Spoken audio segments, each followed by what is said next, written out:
Hey, Erica with Started Nursing Services. I wanted to jump on today and share with you something that I find commonly in the homes that could be a potential tag.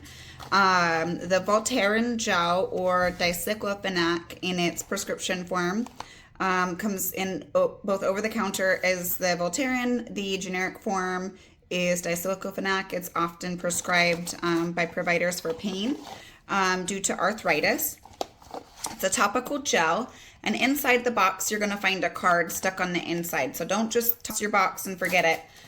You actually need this card to dose out the proper amount of the medication, and I find that this is missing often when I go out into the home. So the homes are just squeezing on an amount of the gel and not really regarding how much dosing they're actually giving.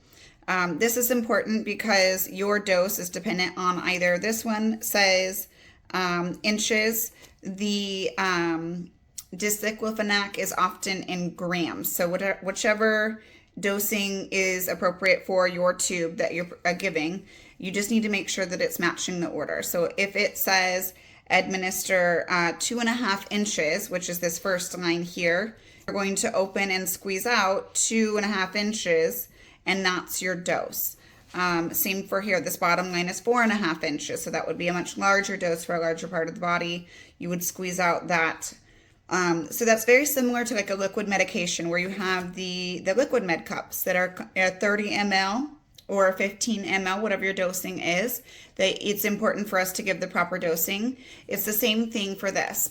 This is an NSAID medication, which means it's a non-steroidal anti-inflammatory medication. Very similar to ibuprofen and naproxen that we take orally for pain and inflammation. Those have a risk for bleeding, and this can too. If we're not dosing it appropriately, it can cause some side effects, including some stomach bleeding and ulcers. So it's very important that we're doing our dosing right. So just make sure you've got your card.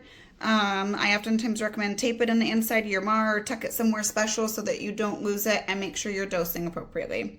If you have any questions, feel free to reach out, like, follow, and share, and I hope to